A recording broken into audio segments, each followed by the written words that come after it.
Whoa, buddy. Put that thing back in its holster. We haven't gone anywhere. I don't understand. Check out the MichaelDukesShow.com for information on how to get access to the podcast. The Michael Dukes Show. I have 2 guns, one for each of you. Firearms Friday. As Thomas Jefferson stated, it is the right and duty of the people to be at all times armed. Say hello to my little friend! I say that the Second Amendment is, in order of importance, the First Amendment. The right to keep and bear arms is the one right that allows rights to exist at all. The Michael Dukes Show. The right to keep and bear arms shall not be infringed. Not be infringed. Firearms. From my cold, dead hands. Friday. Here's my rifle, this is my gun, this is for fighting, this is for fun. Firearms Friday. Firearms Friday. Your chance to sound off on issues of a 2A nature right here on the Michael Dukes Show, broadcasting live across the state of Alaska on this, your favorite radio station and or translator, and around the world at MichaelDukesShow.com on the internet. Hi, how are you? It's Friday, baby. It is Friday, and we are broadcasting live up in Fairbanks today, getting ready for the big Go Winter Expo over at the Carlson Center, which is going to be taking place tomorrow, starting at 10 a.m. Hope if you are up in the interior, you get a chance to come out and hang out with us and come enjoy some big winter outdoor show. Say that 5 times fast. Outdoor show type goodness. It's gonna be a fun time, and of course the Interior Alaska Gun Show is there as well, and that all kicks off tomorrow morning at 10 a.m. right here on the big radio program, right here in town, I guess, in conjunction with the big radio program. Anyway, hi, how are you? Good morning. What's going on in your world? What's happening? Are you guys ready to dive into the good stuff this morning? It'll be it might be kind of crazy out there. We've got a lot of good stuff to talk about today. I was not able to nail down David Codria for our guest. I was trying to today, but it didn't happen. What are you going to do? What are you going to do? Everybody's got all their schedules have got to mesh, and that's just a bummer. But here we are, ready to go. We've got a bunch of stories lined up for you on Firearms Friday. But most importantly, most excitedly, we're going to be taking your phone calls today for Gun Q&A. That's right, Gun Q&A, where we get a chance to answer questions, talk to you, and do whatever. Discuss the gun world. That's what it's all about this morning, and we're loving that. So, Firearms Friday, of course, is your chance to talk about and sound off on issues of a Second Amendment, 2A nature, to talk about the gun culture and the role of firearms in America, and so much more. So I'm looking forward to it. We will open up the phone lines this morning to talk about all those things and give you a chance to talk to me, to help drive the conversation. That's what it's about. So let's do that this morning. Phone number to call, 433-3150, 433-3150, if you would like to be part of it. There's the phone number right there, and you can all join us and be part of the conversation this morning. So let's open up the phone lines and see what you guys have to say as well. I'm going to cover some of the headlines from around the state and around the nation, and we're just gonna hang out. Oh, and then at the end of the show today, we of course will be joined by my buddy Willie Waffle, who will come in and talk with us about the weekend movies and the streams and everything else. I'm really excited to talk about the Dune movie. I don't know if anybody else here is a Frank Herbert fan. But I remember reading that book when I was much younger, and just really enjoying the concepts and the ideas that were put in there. And then, of course, I watched the David Lynch movie, which has been, panned by a lot of critics over the years. I will say David Lynch is a brilliant director, and he was kind of screwed on that deal because he did not get the final director's cut. They did not allow him to edit the show, and it really kind of hurt the continuity of it and everything. I've actually seen there's a bootleg copy somewhere floating around out there of the David Lynch cut of that movie, and it's pretty amazing. Of course, it's also 4 hours long, so it's not one that you'll probably find around out there. But anyway, so I'm looking forward to see what Denis Villeneuve's take on the Dune universe is going to look like. I'm looking forward to that. So we'll talk with Willie about that and see what he has to say. Although he's not a huge sci-fi fan. I know, I've noticed that if he starts talking about sci-fi movies, he gives them a little bit of a lower grade. So just keep that in mind. Keep that in mind when you're talking to Willie. Keep that in mind. We still love him, but he just doesn't understand us nerds, I think, sometimes. I think that's just, how it works. All right, well, let's talk a little bit here about guns in the Second Amendment. There's a reason why I started this part of the show. Gosh, I guess it's 15 years ago now, maybe a little more than that. I used to mix up the gun stuff in the midst of my other, I'd take a segment or something on another, on guns while I was talking about another topic during the day. And my boss at the time came to me and said, look, he was not a gun guy. And he was like, you keep talking about, can you just can you contain that to one day a week or something? And I'm like, sure. So I did. I contained it to 1 day a week.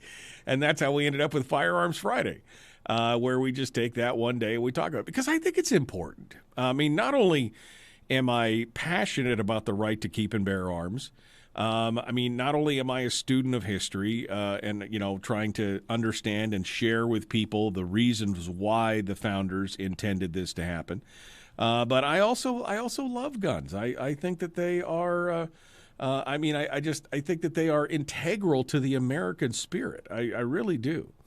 And so it's something that I was, just determined to get into and to start to bring together. So we did that. Firearms Friday was born. We're answering questions. We are demystifying the firearm because I think that's another thing that the news media has done a bang-up job of over the years is making the firearms, the big spooky boogeyman in the room. When I don't think that that's necessarily the case. I don't think that, I don't think that they are the problems. It's not the tool. It's the talent, right? It's the people who are using it. It is the you don't blame the Texas Chainsaw Massacre on the chainsaw. That's a bad example, but you get what I'm saying there. That it has to do more with the people who are wielding the tools than it does with the tools themselves. And so I want to work on this and continue to try and demystify this.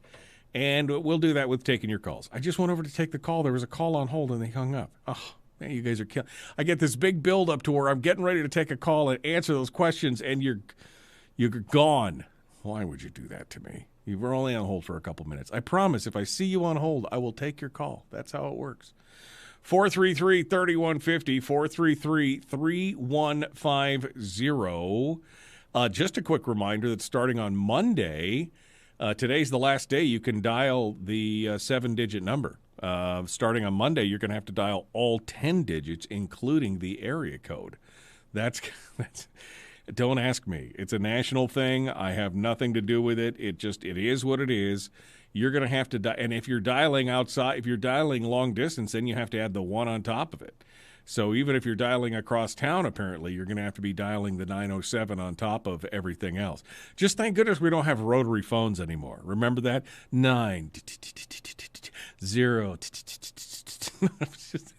You imagine adding another 3 digits to that? I was watching, what was I watching the other day?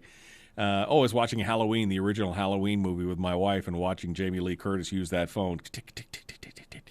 I'm like, oh, man, that's crazy. All right, so phone lines are open. Oh, also the email address. I guess I should say that as well. I'll open up the emails. The email address, if you want to ask a question, is me@michaeldukeshow.com, me@michaeldukeshow.com. Hey, look at that. We've got a new Patreon, a new Common Sense Corps member.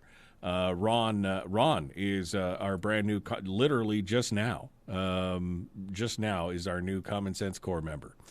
So, hi, how you doing, Ron? Thanks for being part of it. I just got the notification this morning. Ron is a member of the Common Sense Corps as of this morning, which is going to give him access to a lot of great stuff, including the private Facebook page and more.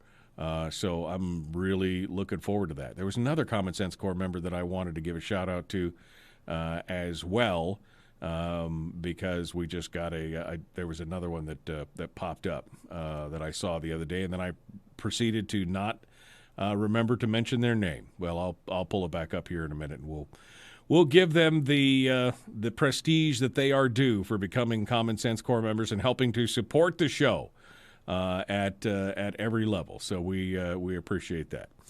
All right, again, 433-3150, 433-3150, and thanks for joining us. You can drop me an email, again, to me@michaeldukeshow.com if you want to ask a question. I suggest that I would suggest that you put the word Q&A or gun question in the subject so I know what's going on. And, of course, you can do it as well from our site, from our website, michaeldukeshow.com. Okay. I guess, where do I start? I guess I'll start over here. One of the stories that, while tragic, is also ironic. And because, there's no love lost between actor Alec Baldwin and the gun community. I mean, he's never hid his political leanings, especially how he feels about gun rights. He just, he hates guns. Yet, like a lot of Hollywood elites, it's never stopped him from using firearms in his films. He still uses firearms in guns in the films and everything else, and that's how it is, right? So they talk out of one side of their mouth, but at the same time they're lining their pockets with money by using the same items on the other side. But unfortunately, it looks like it'll be a while before Baldwin will have any interest in handling guns anymore, especially prop guns. It was announced yesterday, late yesterday, early this morning, that Alec Baldwin had fired a prop gun during the shooting of the movie Rust in New Mexico on Thursday, and that during the firing of that prop gun, that two people were injured. One was killed. Killed during the incident was Halnya Hutchins. She was killed. She was the director of photography for the film, and the director himself, Joel Souza, was injured when he discharged the prop firearm. Now, apparently, it was loaded with blanks, but that doesn't mean anything. Blanks are not. They are still very dangerous. I mean, we can all remember Brandon Lee, right? Bruce Lee's son. Remember Brandon Lee when he was killed on the set of the movie The Crow? He was also killed with a prop gun. Remember the old television show Voyagers, where the guy had the kid and they travel through time. That guy, the guy who killed the guy who played the main character, he was also killed with a prop gun on a set. It's happened before. I mean, this is a tragedy. And I can't imagine that he was just out there, handling the guns or doing whatever. He probably was doing something that was supposed to happen, but maybe he wasn't following the laws of gun safety. I don't know. But it's just, it's a tragedy, and at the same time, it happened to the guy who has done nothing but besmirch gun owners and everything else. Supposedly, all the experts are there and everything else. I mean, you just don't know why it happened, but it's crazy. It's crazy that this kind of stuff is going on. But again, all guns are loaded. Always keep it in a safe direction. Always keep your finger off the trigger. I mean, always be aware of what's your target and what's beyond. I mean, these are all things that we should be following. And I know it's a little hard when you're shooting a movie and you're supposed to be pointing guns at people. But hopefully it wasn't something where they were screwing around and he was doing something with bravado or whatever at the time. All right, I've got one line on hold, but I am up against the break. So, caller, I know you're there. I can see you, and we are going to take your call as soon as we return. That's what's going to happen. So don't go anywhere, okay? We're going to be back with more of the Michael Dukes Show, common sense, liberty-based, free-thinking radio. Make sure you come on out and join us. You can find us on Facebook as well, facebook.com/Michael Dukes Show, or YouTube, or wherever you want to find us. We're out there. Come on out and be part of it. We'll return with more common sense, gun goodness right after this on the Michael Dukes Show.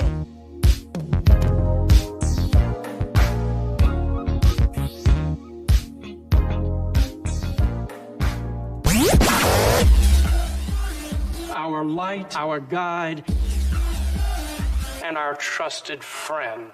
Michael Dukes Show.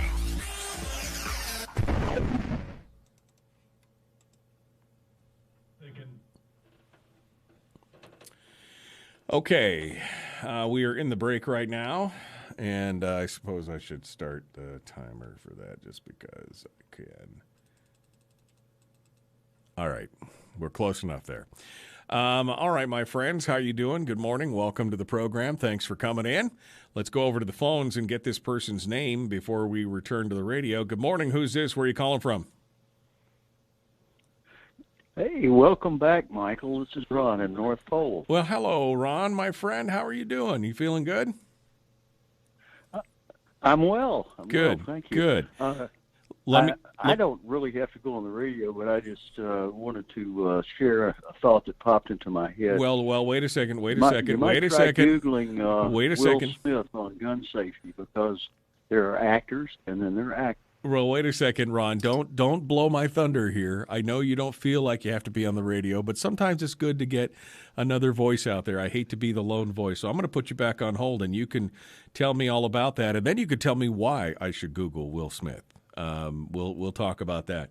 So hold the line, Ron. We'll be right back into you. I'll be let's see. I put a video up in the chat, but I know you can't watch it right now, Michael. You put a video in the chat. Yeah, you probably best bet, Susie, is to email me the video or send it to me on a message on Facebook. Send it to the show page, because I've had people link stuff to me in the middle of a chat, and I've said, I got to go back and watch that, and then I can't find the damn thing when they do it, because it's buried somewhere in the chat with 400 other messages. And there's no way for me to just actually go search it out the right way. So if you sent me a video, Susie, I recommend you send it to my I recommend you send it to my email address, or send me a message on Facebook. And just go to the Facebook page and use the message function there and send it to me there. That's what I would recommend, because otherwise, I just might not get it. That's what I'm saying. Okay. What else we got here? Bill says, obviously that person never called into a radio station to request a call. He was talking about the person that dropped off after 2 minutes. My firearms are Democrats. They won't do anything unless I do it for them. Well, there's that. Bill also says, I really don't want to adult today. No, I don't want to adult today either. I'll tell you that for nothing. The alarm went off this morning, and I was thinking, boy, I could really use another hour or two this morning for sure, especially after somebody was in the hallway at the hotel last night banging on the door and yelling at somebody at 1:30 in the morning or something, whatever it was. I'm just thinking, God, don't make me get out of this bed and go down there and whoop somebody's ass. I can't take that this morning. I just don't need that. All right. Good morning. Top of the morning from Salcha. Hey, Robert, how you doing, my friend? All right, we are about a minute and a half out right now, getting ready to rejoin the radio, and so we'll be all part and parcel of this here and get things done. The Michael Duke Show, common sense, liberty-based, free-thinking radio. Which I got 3 mice here, and I'm trying to figure out which mice I should be using. Whoops, nope, there we go. Nope, that one right there. Is that right? How did that get put there? I don't know. Where am I at here? 1 minute and 20 seconds. Okay. I guess this goes down here. All right, we'll try that. How about that? There we go. That one. Okay, we got it. Too many. I got 16 screens, 3 computers, 3 mice, the whole deal. It sounds like a merry band of craziness here, but we're ready to go. All right, my friends, thanks for being part of it this morning. We're going to jump into it with Ron here in just a hot second, and we will be ready to go. Please don't forget to like and follow the page. I saw that Greg is actually having to watch it on YouTube today because they got kicked off of Facebook. Sorry, Greg, but welcome to YouTube, my friend. Welcome to YouTube. All right, we're going to be continuing here in just a moment. The Michael Duke Show, common sense, liberty-based, free-thinking radio. Like and share this video. Subscribe and hit the bell. Yada, yada, yada. Here we go.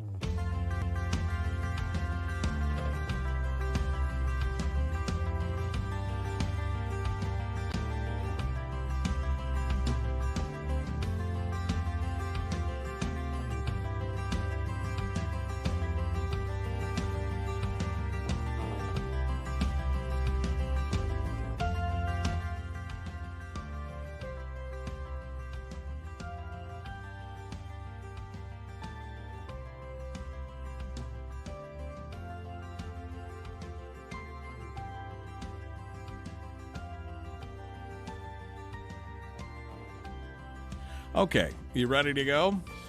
Let's dive back into this. We'll take some phone calls, 433-3150. We've got one line on hold, which I was able to talk to briefly there during the break, so let's get a play for where we're at. On the line right now with us is Ron from North Pole, my good friend from North Pole. Hello, my friend. How are you this fine, brisk morning? I'm well, sir. Thank you very much. Well, I just something popped into my mind from a couple of years ago, and you might just punch your computer up and Google Will Smith on gun safety, because there are actors and then there are actors, and this thing is very brief, less than a minute, and it says a ton. Does it really? I'll have to Google that during the break and see if we can pull that up and play that for folks. I mean, I've always had a hard time, Ron, with actors.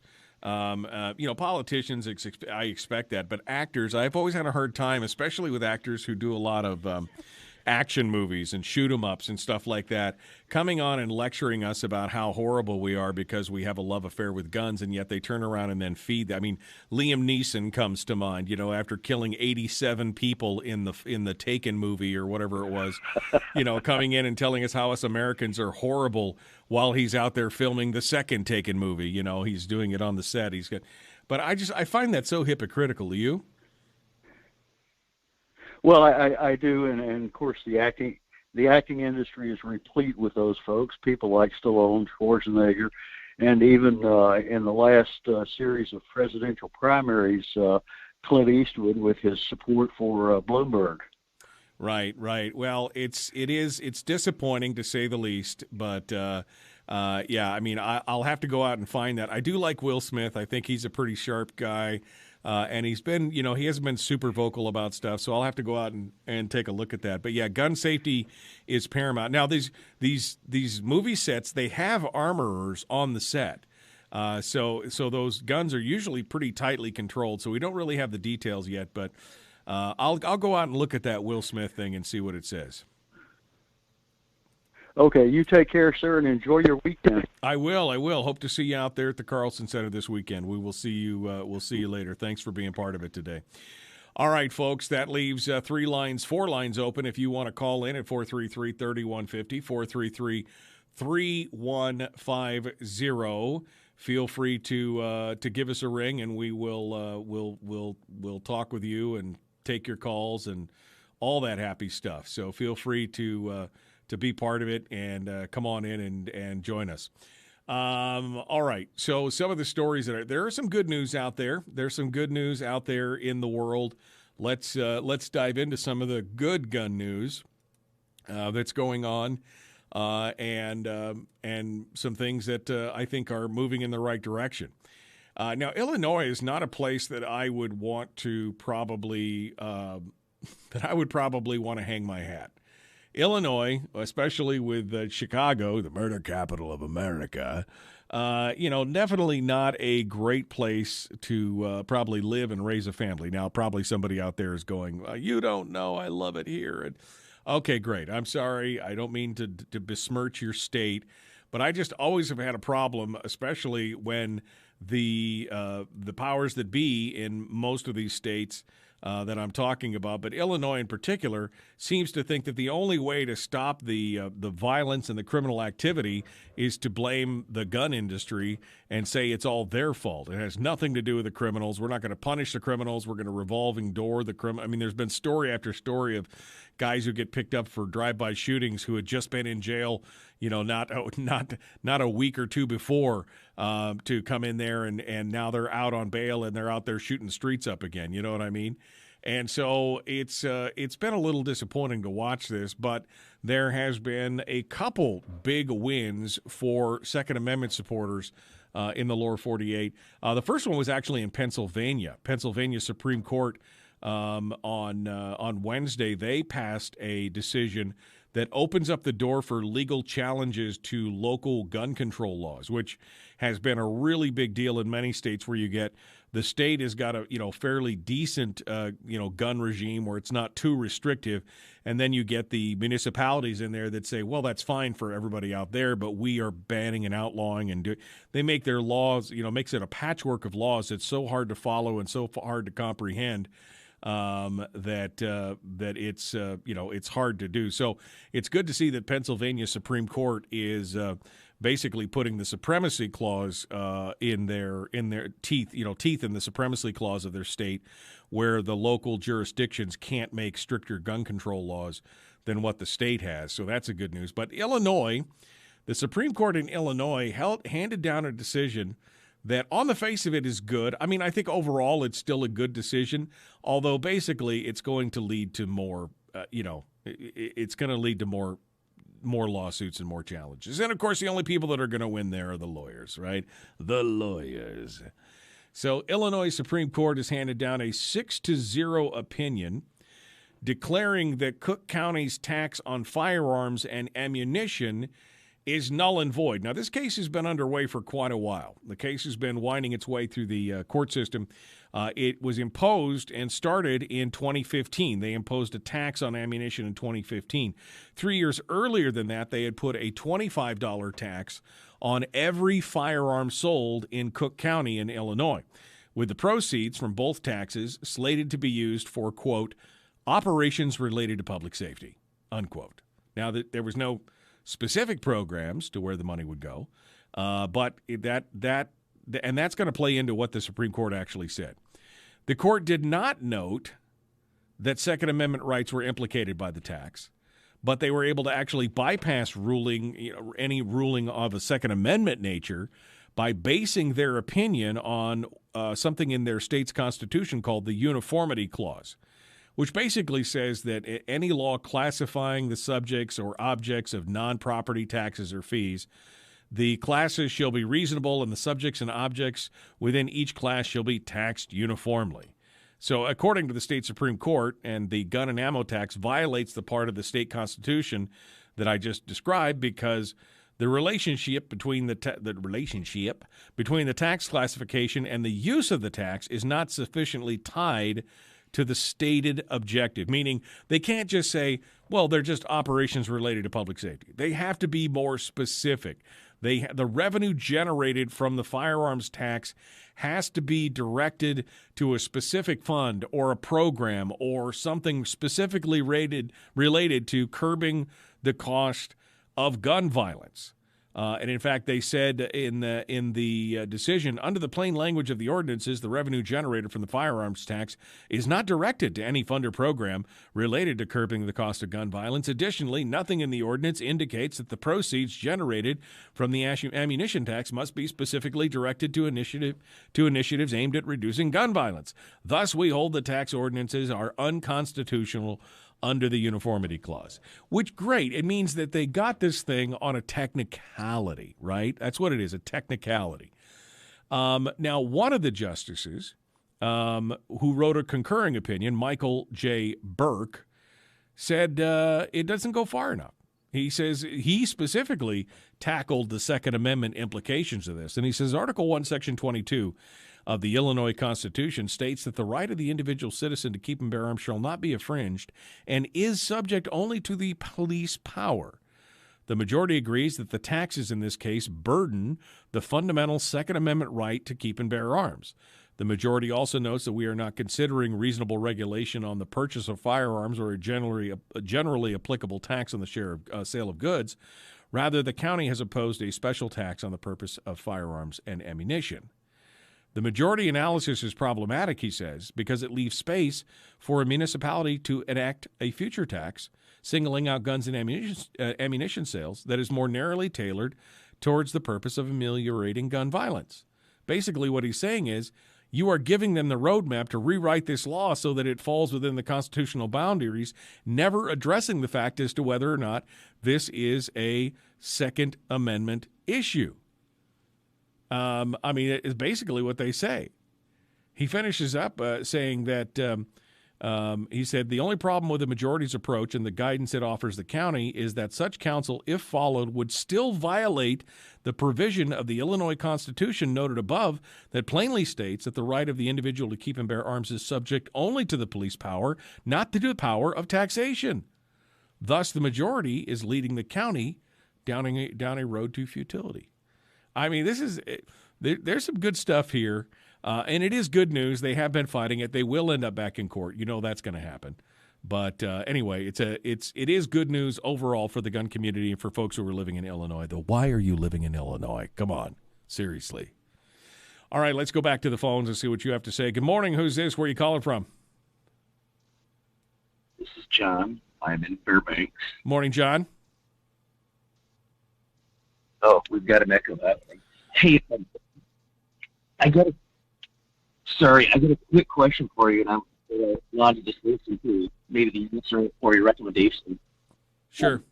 On the radio, and then maybe everybody else out there who's listening could give a recommendation if they feel like it. But the question is, first time handgun shooter and owner, well, maybe she's played a gun 3 or 4 times in her life, but what would you recommend for a woman who is brand new to shooting and wants to get a handgun? Okay, so you're warbling a little bit there, John. What would I recommend to somebody who's a brand new shooter? You said. What would I recommend to somebody who's a brand new shooter? Man, woman? I mean, you're asking. Handgun. Huh? Woman. Okay. And handgun. Okay, woman and handgun, and you're taking them shooting. They've never shot before, and you want to just kind of break them into it. Is that what you're looking to do?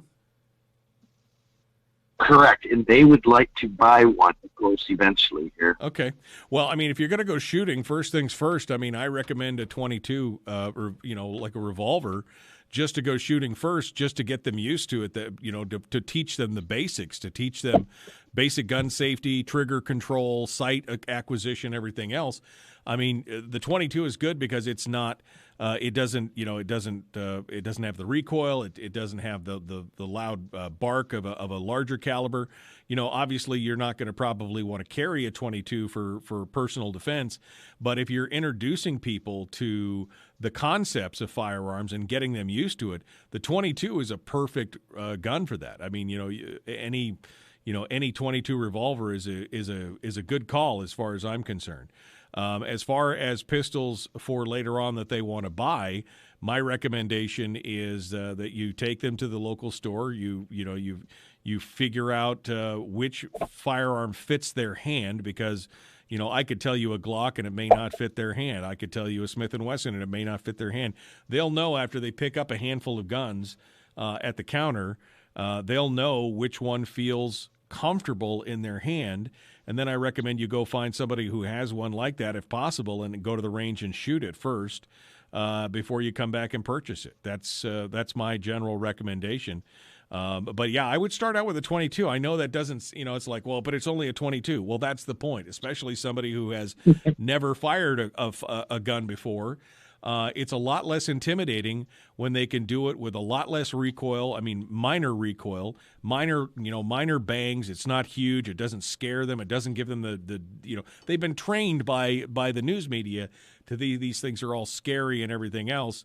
And you just reinforce that if you hand them a 454 Casull for the first gun that they've ever going to shoot. You know what I mean? So, but that would be my recommendation, John. Right. Excellent. Thank you very much. Appreciate you calling in this morning and joining us. I got one other line on hold, but I am up against the break. We've got to take a quick break here. We will be back with more. Don't go anywhere. The Michael Duke Show, common sense, liberty-based, free-thinking radio. 2-3 lines open right now if you want to call in, 433-3150. Gun Q&A. There is no such thing as a dumb gun question. So call us up and let's find out what you want to talk about. The Michael Duke Show, common sense, liberty-based, free-thinking radio.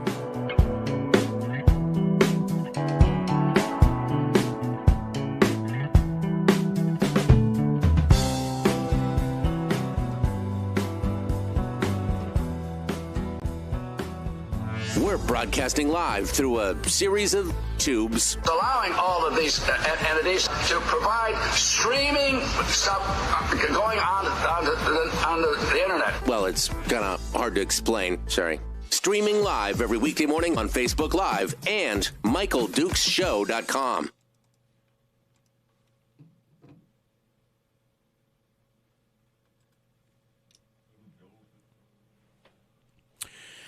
Okay, we're in the break right now after I had to click 53 buttons to get to where we're at. Let's go over to the phones and get this caller's name and where they're calling from so that we can be first up with them when we return from the radio. Good morning. Who's this? Where are you calling from? Good morning, Michael. This is Max in Juneau.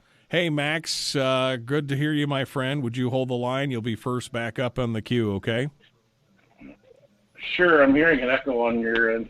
Yeah, I don't know why that is. Some callers are, some callers aren't. My recommendation is once you start talking, just hold the earpiece away from your ear so you don't sound like you're having a stroke, okay? Okay, well, I got you on my headphones, so. Oh, okay. Well, do your best. Turn me down while you're talking, I guess is the answer. I can't fix that. It's a reverb in the thing. I can't fix it. So hold the line here, Max. You'll be first up in the queue. Don't go anywhere. All right, let me go back over to the chat room to see what you guys have been talking about. Brand new woman handgun shooter. I recommend the Smith & Wesson 500 Express. Once the dent in the front sight heals on their forehead, they'll be able to shoot anything without being scared of it. We've all seen that picture, right? We've all seen that video of the young gal holding out that 500 Smith & Wesson with the 8 or 10-inch barrel. I mean, this big and that thing fires, and it literally flips out of her hands, right? I mean, you've seen the video, right? It's there. My daughters like the 9mm as opposed to the 380. They really like the low recoil handguns. I know everybody's like, and I agree with you, Sean. 380, although it is a 9mm caliber, I mean, it's a short, right? And it's got a really bright recoil. They're not comfortable to shoot. I mean, first of all, I got big hands, so to wrap my hand around this little handgun and then try to hold on to it while it goes off, I've shot some 380s, and it's just not a fun gun to shoot, in my opinion. So. Has Mike already covered this Alec Baldwin thing? I talked about it earlier. Yeah, it's a thing. It's a thing. let's see. Okay, nothing like chasing rodents. Sorry I'm late. Dog ate my alarm clock. The SNL stupid-ass shot and killed another actor with a prop gun. We talked about Alec Baldwin this morning. I mean, it's a crying shame that it happened. We don't know how it, it's not like, well, we don't know. He may have been brandishing all over the place. Didn't know it was loaded is the headline on Drudge. Let's see what Alex Baldwin discharged prop gun that killed Rust cinematographer and injured director. Let's see. Questioned by investigators. No arrest or charges have been filed. Blah, blah, blah. The investigation. Criminal investigators called to the scene. Was unaware of the type of ammunition in the gun. We're told a rep from the production said production have been halted for the time being. Traditionally, the prop master or armorer is responsible for firearms and firearm safety on the set of such movies. It doesn't say. John Eriks Hexum, that was the actor that I was talking about that was in the movie, or was in the show Voyagers. He was killed in 1984 on the set of a TV series when he shot himself in the head with a gun loaded with blanks. And Brandon Lee died after a piece of a slug was lodged in his spine from a prop gun fired on the set of The Crow. What was the? I'm looking to see if there's any other report as to exactly what went down. Although it says here that it doesn't say exactly what happened, but they said that. He wasn't aware of the type of ammunition. That was what they said. It's a gun. Did you point it at somebody because you were making a point? The cast member was unaware of the type of ammunition in the gun. We're told a rep for the production company says production has been halted. I don't know exactly. I don't know exactly what that means, but I know that it's probably. Well, I don't know. It's not like Alec Baldwin has not been. Known to have a temper, right? So maybe that's what's going on. But what a crying shame! What an absolute crying shame! All right, well that's what I got right now. Let me jump back over here to the all guns are loaded. He needed some training. Yeah, I'm with you on that 100%.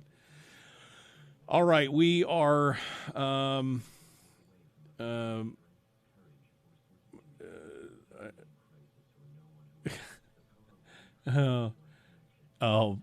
I'm sorry. I was just reading something that Anthony said here about his wife and stuffing her gun into her purse. All right, we got to go, folks. The Michael Duke Show, common sense, liberty-based, free-thinking radio.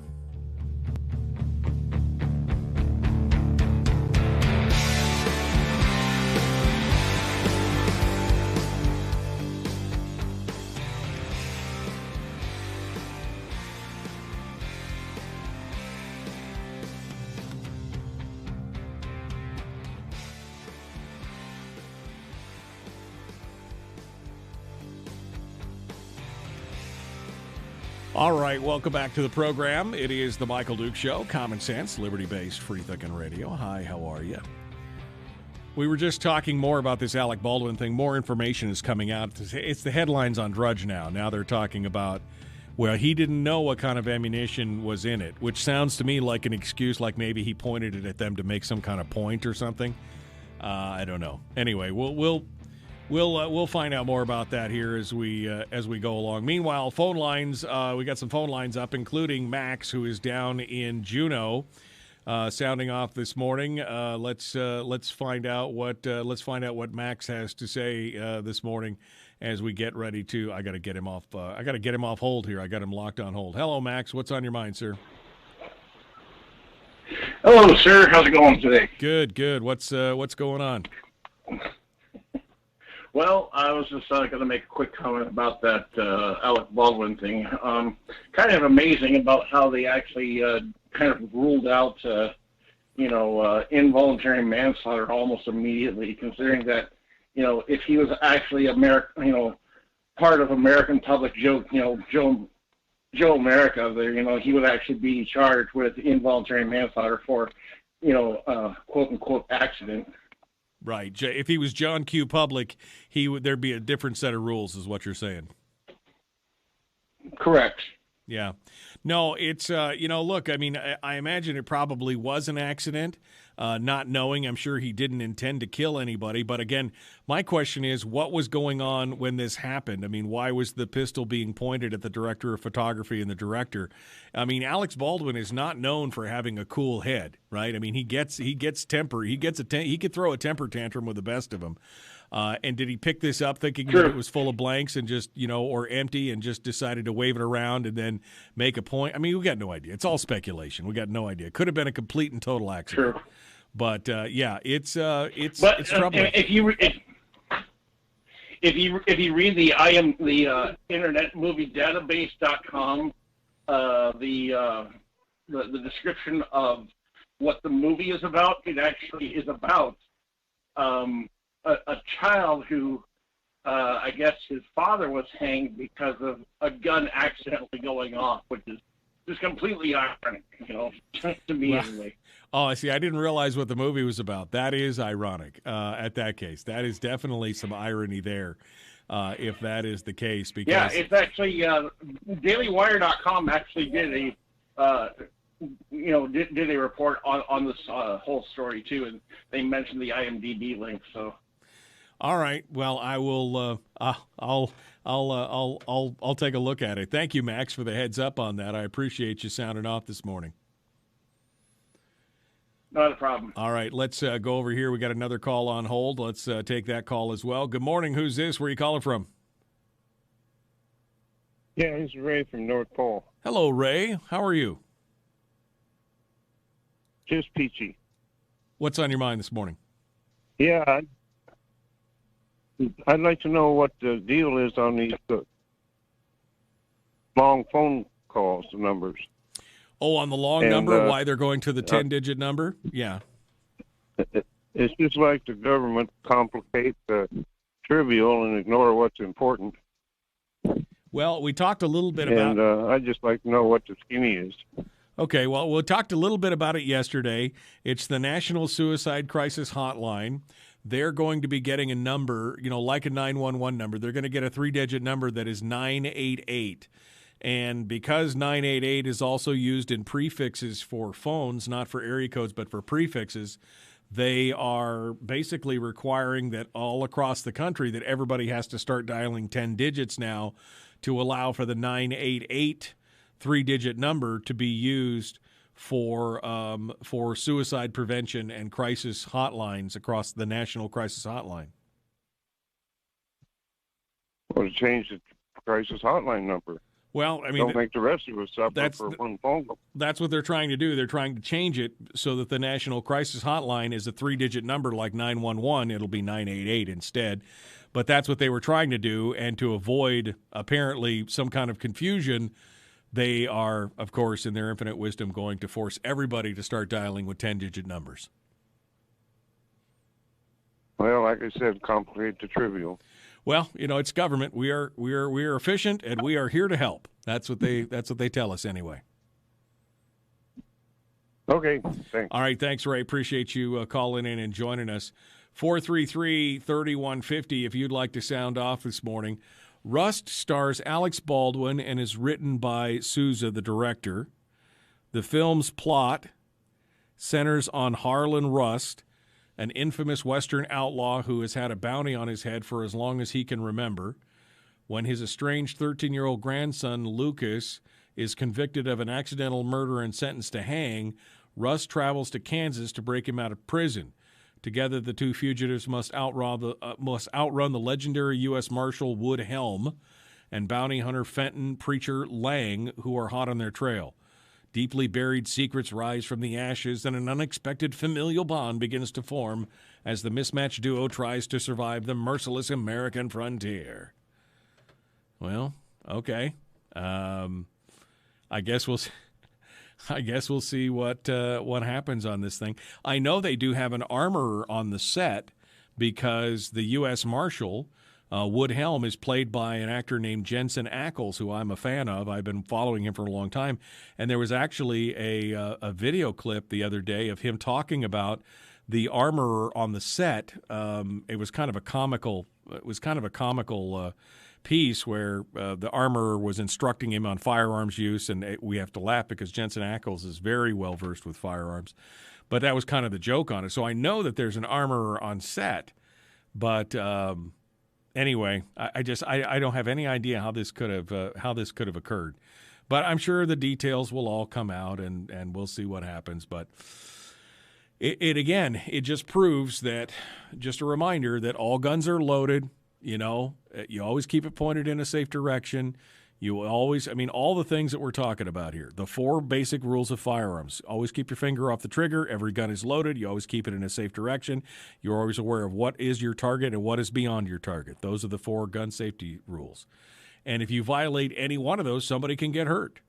Obviously, even with a prop gun. Because prop guns, by the way, are not props. They're guns that have been, they've been fitted to fire blanks, but they are still dangerous. And those blanks are also dangerous. Remember I mentioned that there was another actor who had been killed from the television show Voyagers. Yeah, they actually mention him in this article from Deadline, 1984. He was killed when he accidentally shot himself in the head with the prop gun. May have been joking around or whatever. He violated the rules there. And, of course, also Brandon Lee was killed in the same way. But anyway, that's where you go. 433-3150, 433-3150. Don't forget, you can also drop me an email if you'd like to ask a question via the email, me@michaeldukeshow.com, me@michaeldukeshow.com. We're going to be coming up here in just a hot second on hour 2, where we got Willie Waffle, who's going to be finishing up the show with us. At the end of the show, we're going to talk about all the movies and news that's fit to print, including the new Dune movie. I'm excited to hear about that.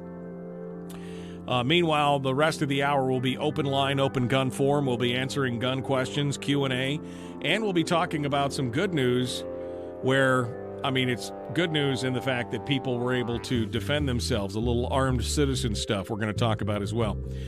All right, we're going to continue with more in just a moment. The Michael Duke Show. Common sense, liberty-based, free-thinking radio. We'll be back with more in just a moment. Don't forget to come join me this Saturday and Sunday if you're up in the interior at the Carlson Center for the Go Winter Expo. Come out and see me there. We'll see you right after this.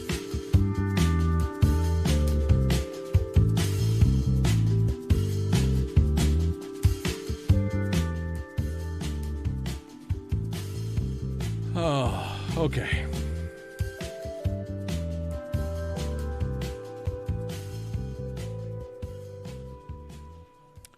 Okay, let's see. Some of the rumors in the accident are theorizing that the cinematographer was trying for a shooting at the camera angle when the gun accident occurred. That's possible. That's very possible. That has to be Bert Stedman. They could have changed it to 800 because you can always dial 800 for 800 numbers. Good morning. Just started recently listening to your program. Learning a lot already. Thanks for having such informative conversations, says Nellen Barbara over on YouTube. Well, thank you, Nellen. Thank you for coming on board. I appreciate you finding us. Hopefully today's show's a little bit of a mess because I'm broadcasting remotely. It's always a little bit of a higher level of stress when I'm trying to do that. I can't be as relaxed as I like to be. So that's okay. All right. Winter solstice will be here soon. Every gun is loaded, rule number 1. Yeah. Anthony said, my biggest problem, this is what I was laughing about before I came back from break on the last break. My biggest problem with my wife and shooting is her shoving the thing in her purse. Her pistol is what he's talking about. I swear I clean that gun twice a week. I can't convince her to get a holster or a tactical purse because they don't look pretty. Meanwhile, I'm the one cleaning purse debris out of the action of her 40 cal. Well, there's a couple different things. First of all, have you ever tried Coronado Leather Works? Coronado Leather Works makes some of the, they are beautiful, beautiful concealed carry purses. So if you haven't heard of Coronado Leatherworks, you should go over there and check it out. They're pretty good.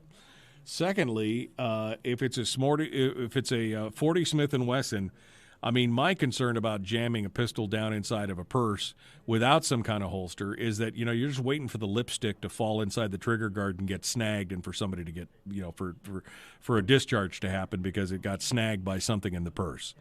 My buddy Jason Cook down in Wasilla, who owns Quick Lock Holsters, he makes a very cool little piece of Kydex holster that goes over the end of the pistol, or over the end of the trigger guard, and snaps around the trigger guard to protect the trigger guard. And then he made another one that went over the end of the gun and the trigger guard. So it's kind of like it's kind of hard to describe, but it's a clamshell that goes around the trigger guard with a strip of Kydex that goes up and forward and over the barrel. So it protects the barrel from being filled or jammed with something. And then it's got the Kydex clamp that holds around around the trigger guard, so it covers the whole trigger guard and protects the trigger. Now that wouldn't keep dust and fuzzes from getting into the action, but the best part about it is that it's got a grommet at the end, and so you can tie a piece of paracord to the end of it and put it in a purse or a bag or a pocket or whatever, and when you draw it, it snaps it off. It snaps the clamshell off the trigger guard. I mean, it is super cool. I've got a couple for one of my smaller Glocks because it's just, you can throw it in your pocket. You don't have to worry about it if you want to do. And when you pull it out, if you got it hooked to your belt loop or attached to something in your pocket or tied down in some ways, when you draw it, it snaps the Kydex off the trigger guard. So anyway, that's it. But Coronado Leatherworks is what I recommend for women's purses. As soon as someone designs and starts selling women's purses with internal holsters that look pretty and girly, instead of like grandma's World War II handbag, they're going to make some cash. I mean, I don't know. Would you looking for something from like Coach or Lux DeVille or, Chanel, or what are you looking for? I mean, I don't know. The Coronado Leatherworks purses are very nice looking purses. But I'm not a woman. Maybe it doesn't have enough bling or sparkle or, brocade or whatever. But Coronado had some stuff that they got some. They're not cheap though. Oof, they are not cheap. Come see you next Saturday at the Shrine Classic. We'll be talking about that next week, Jack. Or obstruction of the barrel. Made Kydex sheaths for knives. Kydex is very easy to work with. I'm going to set myself up to make sheaths and holsters, said Jimmy. Yeah, I mean, anyway, it's I recommend that concept of getting that little Kydex piece over the trigger guard and over the barrel of your pistol. I mean, it's a cool little deal, and it snaps right back on, and away you go. Protects your gun, and you're ready to rock and roll at a moment's notice. Pretty cool stuff. All right. Cute is so vague. Well, wait. I got called cute. What does that mean? What are you talking about, Brian? All right. It's getting hot in here, man. It's getting hot in here. Okay, that's better. A little better, anyway. Okay. All right. What else we got here? We're about a minute out. Like and share this video, by the way, if you haven't already. Like and share on Facebook. Don't forget to like and follow the show page on Facebook as well. And finally, don't forget, if you're on YouTube or Twitch or whatever, that you go ahead and on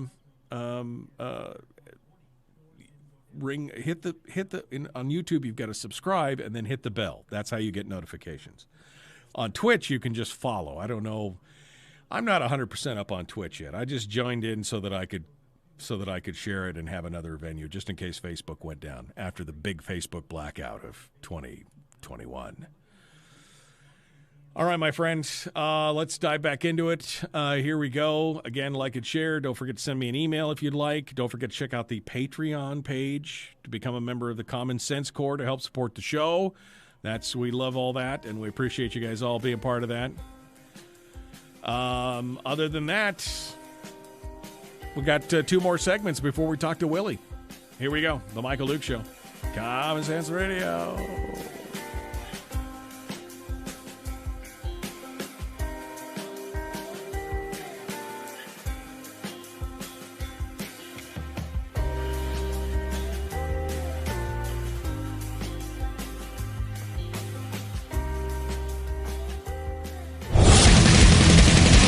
Whoa, buddy. Put that thing back in its holster. We haven't gone anywhere.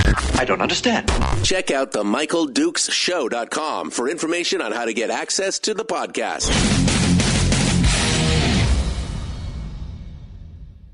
The Michael Duke Show. I have 2 guns, one for each of you. Firearms Friday. As Thomas Jefferson stated, it is the right and duty of the people to be at all times armed. Say hello to my little friend. I say that the Second Amendment is, in order of importance, the First Amendment. The right to keep and bear arms is the one right that allows rights to exist at all. The Michael Duke Show. The right to keep and bear arms shall not be infringed. Not be infringed. Firearms. From my cold, dead hands. Friday. Here's my rifle, this is my gun. This is for fighting, it's for fun. Firearms Friday. That's right. Firearms Friday. Your chance to sound off on issues of a 2A nature right here on the Michael Duke Show. We appreciate you coming in and joining us. It is Friday, which, of course, is the one day a week that we dedicate to the Second Amendment to talk about issues related to gun rights and to firearms and all that kind of stuff. Phone lines are open today. We love to hear from you and love to talk with you about all the stuff that's going on out there in the world and to answer questions. It's like what we call gun Q&A. The whole point of this program back in the day when we first got started was to demystify the firearm, to answer the questions, to try and kind of counteract some of the misinformation that we saw coming in from the news media and the entertainment industry and everything else. And that's where Firearms Friday was. That's where it was born from. And we started Gun Q&A basically so that we could answer those questions. So if you've got gun questions, feel free to call us up and ask them at 433-3150 because, there's the rule is there's no such thing as a dumb gun question. Doesn't matter if we've answered it 100 times before, we'll answer it again because it's important to try and educate the public, especially those of you who may be, firearms curious. You're not pro-gun, but you're not anti-gun. You're somewhere in the middle. Those are the kind of people we love to talk to. So feel free to give us a call, and we'll answer those questions and talk about that as well. Some of the stories that I want to cover include some of the armed citizen stuff that we're seeing from around the country, including in Philadelphia, where a shopping mall, in Pennsylvania, where a shopping mall. A scuffle escalated into a shooting, but was stopped by an armed citizen as well. I'd like to talk about all those and more. Plus, the city of Portland has now backed off its defund the police rhetoric. Why? Well, I don't know. Maybe because they've had their highest murder rate in years. Just questions and things to talk about. Anyway, let's go back to the phones and see what you have to say. We'll continue our Friday conversations right now. Good morning. Who's this? Where are you calling from? Hi, Mike. Jeff from Homer. Morning, Jeff. What's on your mind, sir? I was listening to you talk about the 4 things, most important ones, but there's a whole lot of them, I guess. One for me is when I carry my guns on me, I know exactly what they're doing and where they are. But when I carry them in my truck, I keep my doors locked, period. Well, sure. Because of what my brother did to me, which I told you that story. Put a bullet in my gun and left it in there. And I check my guns all the time. Yeah, no, I mean, it's absolutely the 4 rules of firearm safety, which I guess we don't go over enough on the program simply because they're ingrained in me, and maybe that's a failing on my part, but there are 4 basic rules of firearm safety means that you never have to say you're sorry.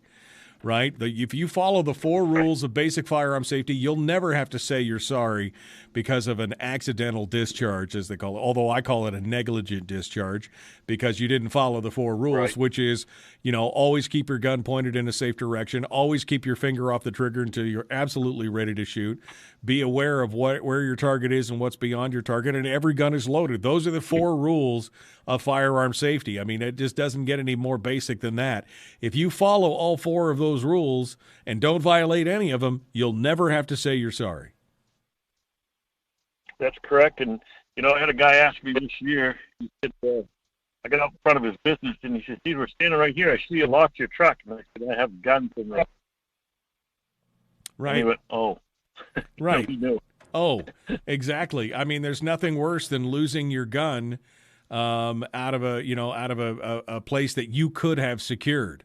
And then you're responsible, essentially, for what happens with that gun. If you are irresponsible with the storage of that gun, you're kind of responsible. If they break into your house and steal it out of your gun safe or whatever, that's one thing. But if you leave it in a car unlocked, that's kind of on you. I mean, that's right there on you all the time. That's exactly right.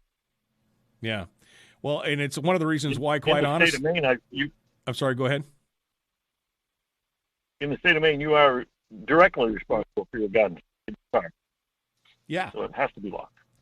Well, and this is one of the reasons why I am fundamentally opposed to rules that segregate people out and have to, force them to disarm, like rules like, well, no guns in banks, no guns in restaurants or bars or whatever. I mean, look, if you're going to force in what really got me was when it used to be in banks that they wouldn't allow them in banks by state law. Private banks can do what they want. Right. They can post a no gun sign on the door or whatever, but it used to be state law.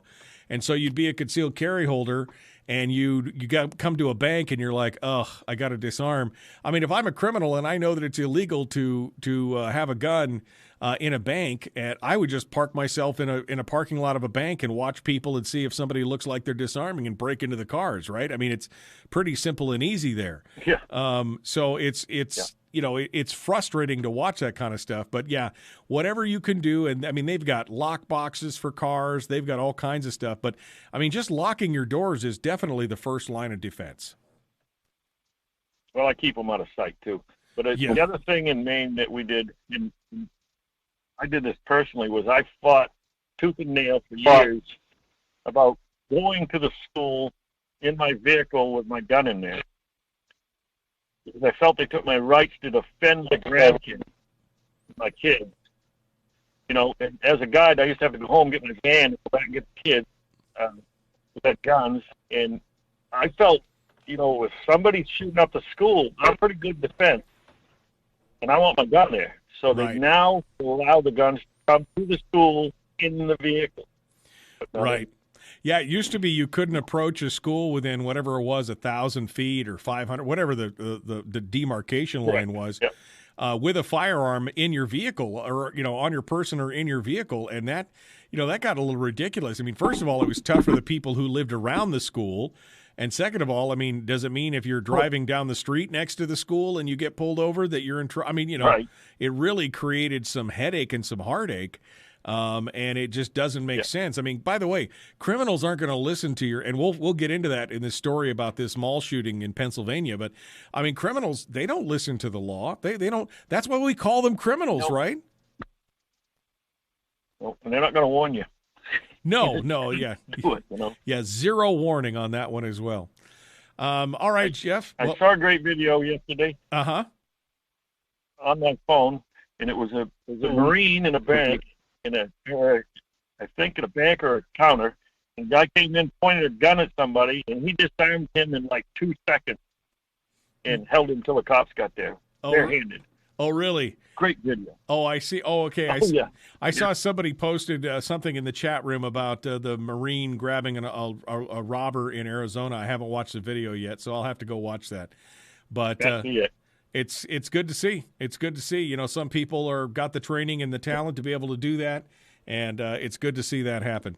Jeff, thank you for your call. I appreciate you sounding off with us this morning. Thank you for being part of it. That leaves 4 lines open. If you would like to sound off, now's the time to do it. But Jeff's not wrong. I mean, look, people are going to break the law. Criminals, rather, I should say, are going to break the law. That's what's going on. And sometimes it takes an armed citizen to be there to make it happen. 4 people were injured after a fight at a Pennsylvania shopping mall escalated into a shooting. That was last weekend. But it could have been much worse if it was not for the action taken by an armed citizen. According to witnesses inside the Lancaster's Park City Center, it's a shopping mall, on Sunday afternoon, the incident started with a couple of guys basically jawing at each other before everything turned into a physical confrontation. According to the owner of a store where the right in front of the store where the fight took place, she said an argument broke out between a group of 4 people just outside the store around 2 or 2:30 p.m., centered around 2 adult men. A scuffle took place, during which one of the men brandished a gun and began making threats to the others. The gun was knocked from the man's hand, and the second man then mounted him and shot him, according to the store owner. A second man, also part of the group, was also shot, although she wasn't sure how that happened. Others scrambled for the exits and everything else. What the folks, the shop owner and other shoppers didn't realize that the threat had already been stopped by a legal gun owner, a concealed carry holder. An unidentified bystander who legally possessed a firearm had heard gunshots related to the fight between 2 males. The bystander remained on the scene until security and police arrived. The police said the initial shooting stemmed from an altercation between 2 males who knew each other, and at least one of them, a 16-year-old boy, I don't know how that's an adult male, a 16-year-old boy had a gun. So first of all, there's your first red flag. 16 years old has a gun. That's already illegal. They and other people then struggled for the gun, and the 16-year-old fired at least 2 shots, striking at least one of the people involved. The bystander, who had been armed, had been at the nearby store, heard the shots, came over, and then engaged the subjects fighting over the gun and fired shots, striking one of the subjects. The only person that's facing charges right now is the 16-year-old. And it looks like nobody suffered life-threatening injuries. Now, of course, this isn't how the local newspaper framed it. No.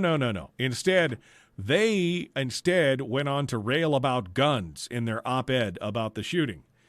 We don't have enough information about what transpired on Sunday at Park City to assess the actions of the bystander who intervened, but consider the following statistics. Guns rarely make us safer.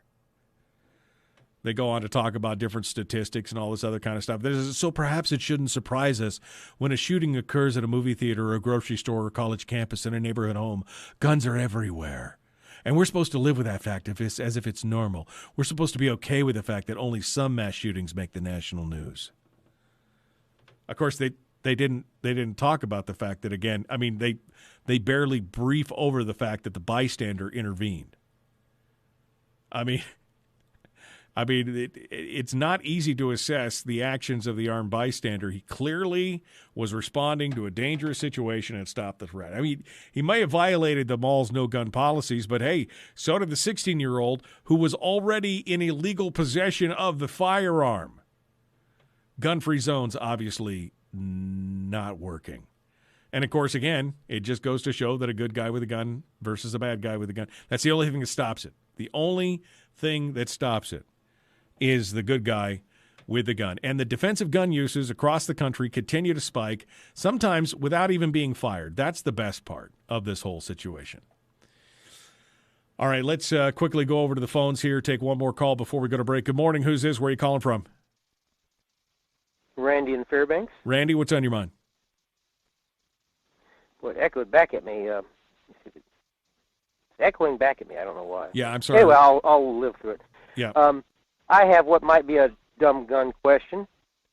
No such thing. And that is, let's say a person is thinking about starting to conceal carry or just trying it out anyway. Right. But they have a basic thought in their mind is that they're thinking that I'd never really use this. I'm just practicing how to do this, and only would use it at the very last resort. And they don't even really want to ever brandish it, but just to have it like that. what is the latest in the biometric or devices which you don't really trust? You know, if you really did need it sometime and a doggone biometric couldn't read your biometrics or whatever,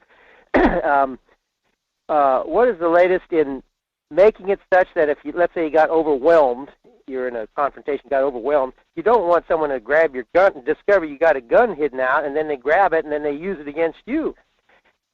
So what is the latest as far as, locking holsters or whatever, where you can kind of release it immediately for your own purposes, but if somebody else got it, they couldn't use it? Well, the smart guns are science fiction, Randy. There is no real reliable smart gun that is available out there for use. The best thing that you could do is, if you're going to carry a firearm, you need to get the training. If you're planning on doing it and you're planning on going forth armed, then you need to make sure that you have the proper training. And it could be training in the tips and tricks and tactics of carrying concealed, of understanding the law, but also retention, firearms retention. There's a whole course on firearms retention that prevent you from being overwhelmed and knowing, and having that gun taken away from you. And, of course, the first law of concealed carry is that it is concealed. So nobody should know you have a gun. They shouldn't be able to come take it off of you. If they're up in your business that close, you've done something wrong for the most part. You're not paying attention. There is no magic bullet, so to speak. The gun is not. You don't just carry a gun for concealed carry to feel better. It's not a mystical totem, right? It's not a magical shield that just keeps you safe. You have to train. You have to invest the time in the training, in understanding how to do it. You've got to keep those skills sharp. And that includes it includes a whole cadre of things, including situational awareness, weapons retention, judging a situation, kind of tactical, overall tactical awareness. You've got to understand all those things if you're going to go forth armed. It's a commitment. It's not just, I threw a gun in my pocket and now I'm armed and everything's good. Or I threw a gun in my purse and now everything's good. Although a lot of people treat it that way. Again, it's not a magical totem. It doesn't just make you safe because you have it. You have to invest in making it work. Randy, thank you for taking the time to call us. We've got more coming up. Don't go anywhere. We're going to continue in just a moment. We got 2 more lines on hold. We're going to take those calls after the break, and we will be back. The Michael Dukes Show, common sense, liberty-based, free-thinking radio.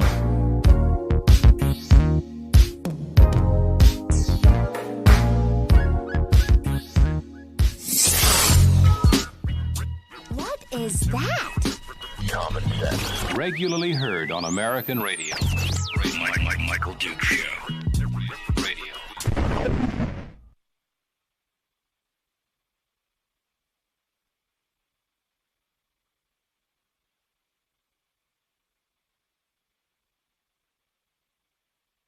All right, folks, we're back. We're back. All right, sorry, I had to make sure everything was running properly and everything else. I got one line on hold, and they stuck with us here, so let's go over there and get their name and where they're calling from so we can jump to them as soon as we rejoin the radio. Good morning. Who's this? Where are you calling from? This is Sean from Ninilchik. All right. Hello, Sean from Ninilchik. I got to type that out. Otherwise, I'm going to be in deep trouble. All right, Sean, hold the line. You'll be first. Whoops, wrong one. Sean, you will be first in the queue here when we return, so don't go anywhere.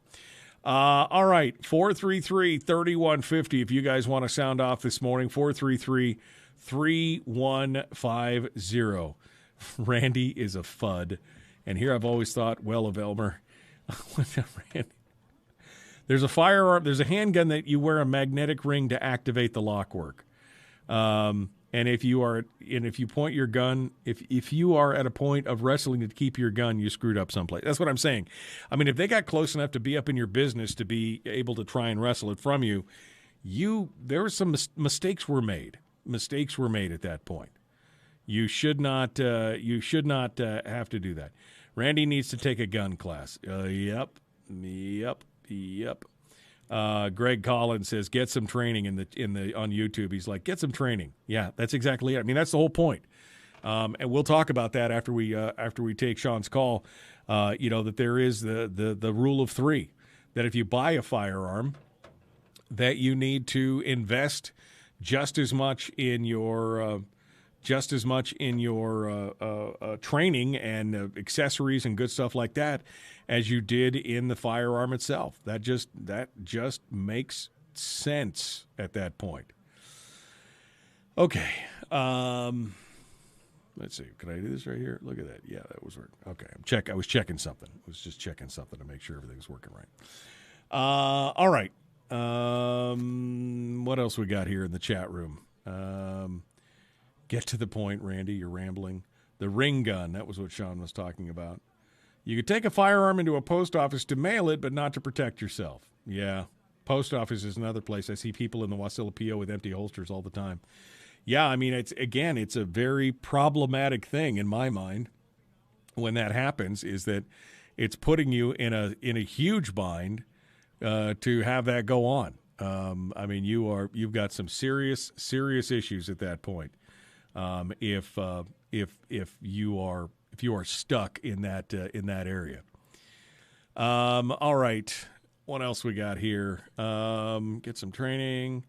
Well, Randy thinks giving money to the government is a good idea. Well, that does explain a lot, right? I mean, that explains a lot. That explains how that works, right? I'm so sorry. I'm so sorry. All right. Well, look at this. They're short. I've still got 1 minute and 30 seconds left here. And so I guess I'm going to have to fix that, aren't I? Okay, well, it's just another one of those things where I'm trying to pay attention to 53 things and read the chat room at the same time. Got to get to work, says Jimmy. Have a great weekend. Hope to see you at the gun show, Jimmy. Yep, I'll be there. Don't forget to come out and say hi. We'll have a good time together. We'll shoot the breeze, so to speak, at the gun show. We'll just shooting the breeze, nothing else, just the breeze. So, all right. All right. So I'm going to start playing some music here simply because there's too many things going on, and I got to come back to it. So we're going to bumper in and get ready to go. The Michael Duke Show. Not that one. Not that one. We're going to do this one. Here we go. Back with more in just a moment.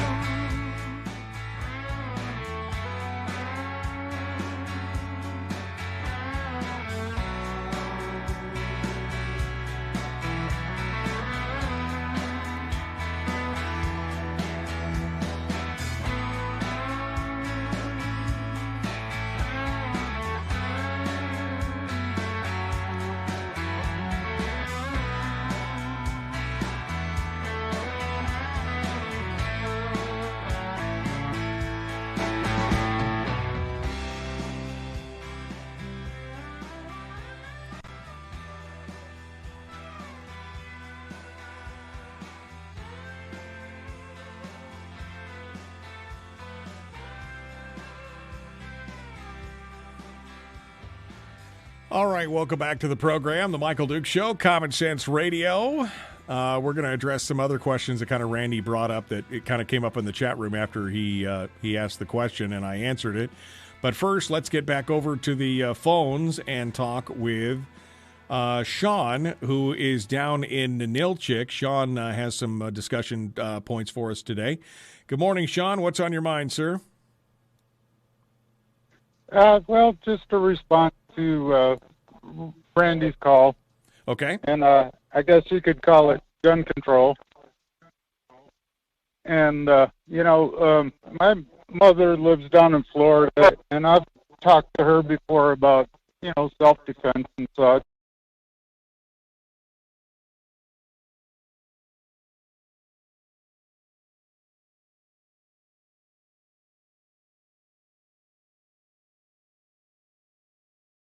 Okay, right. So,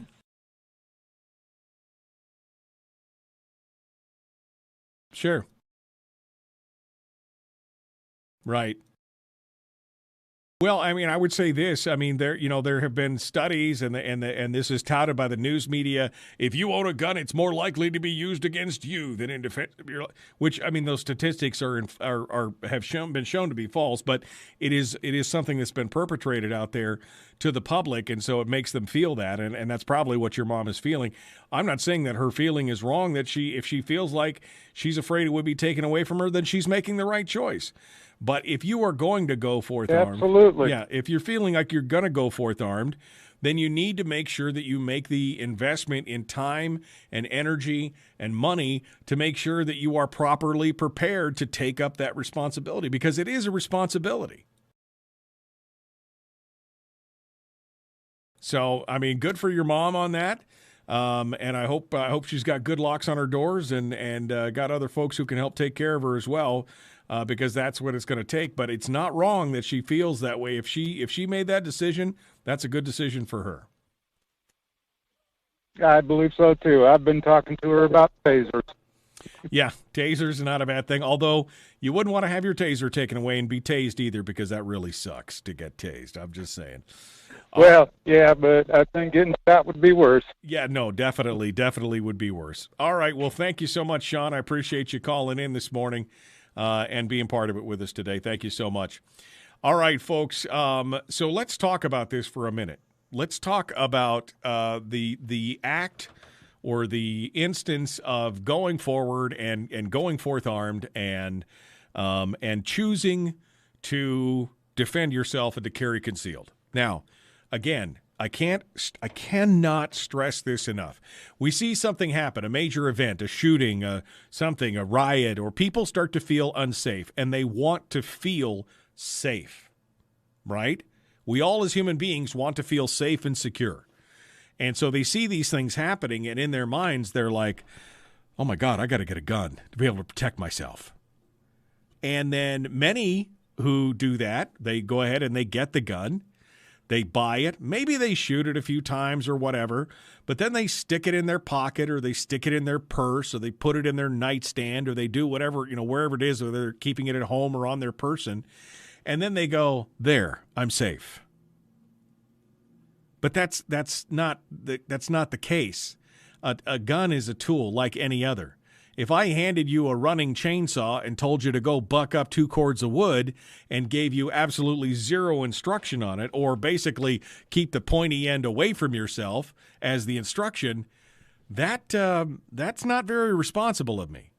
And you could definitely have the possibility of hurting yourselves or others around you if you're bucking up wood with a chainsaw that you've never used before. It's a tool like any other. You have to get the proper training. You have to, if you're going to go forth and carry a gun out in public, you also have to understand the legal ramifications of what you're doing. And I think a lot of people miss that part. You've got to know what the law is. When can I legally use a gun? When can I legally do that? I have what I call the rule of 3. The rule of 3 is that if you're going to go and carry a gun concealed, if you're going to do that, then my recommendation is you take the cost of the gun. Let's say it's $500, okay? $500 for a pistol. You take the cost of the gun and you multiply it by 3, the rule of 3. The first $500 is for the gun. The second $500 is for basic training, firearm training, concealed carry training, understanding the law, tips, tricks, all that stuff. And then the third $500 is for good quality gear and accessories, extra magazines, cleaning accessories, a good holster. And a good holster is going to run you anywhere from $75 to $100. It's not don't buy the $5 nylon floppy Uncle Mike's inside the waistband. I mean, that's a good way to shoot yourself in the hip right there. You're going to spend $75 to $100 on a good holster. And then you're going to, get some snap caps, get some dummy rounds so that you can practice malfunction drills and firearms, clearing the chamber, stovepipes, jams, reloads, all those things that you can test with dummy rounds and snap caps. All of those things are going to cost you some extra money. You're going to spend up to $500 on that kind of stuff. But if you do that, you at least will have the basics and the understandings and the knowledge of what you need legally. And then you'll have the accessories to be able to continue to train yourself without ever really firing a shot with dry firing and everything else. But again, it's not a totem. It's not some kind of magic shield that once I have it, I'm safe. That's not how it works. Let's go back over to the phones one more time here. Good morning. Who's this? Hey, Michael. This is Rich from Kenai. Hey, Rich. Hey, I went through the carry and conceal class when I was back in Minnesota, and it was very enlightening. Anybody that's even thinking about it should go through a class first, and then probably check out a gun range if there are any here. Rent a gun and have somebody go with them and show them some fundamentals. Yeah. No, I agree. And the course is actually good because it was teaching us not to, basically the last thing you want to do is pull that gun. Yeah. And they reinforce that you want to walk away and get out of the situation before it gets to that point. Well, right. De-escalation. I mean, that's a big part of what you learn in those courses is the legal aspects of it, and when you are forced to de-escalate, when you should, or when you are backed into a corner, and when you know that you're on good legal ground. I mean, it's definitely a must if you're going to do that. Yeah, and a lot of people have this idea that you have a gun and you're all of a sudden Yosemite Sam, but if you're in a situation and somebody's running away from you and you take a shot at them, you are toast. Yeah, no, absolutely. Absolutely. Hey, Rich, thank you so much for your call. I appreciate you sounding off this morning. We're up against the break, though, and I appreciate you being part of it. We got to go. We got more coming up. Willie Waffle is going to be joining us in a few minutes. We're going to dive into the weekend movie review and more. It's all right here, The Michael Duke Show. Common sense, liberty-based, free thinking radio.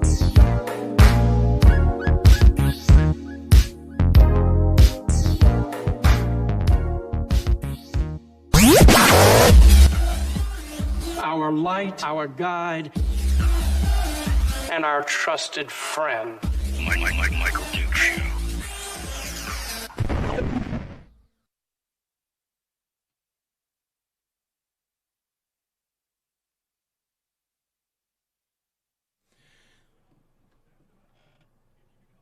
Okay.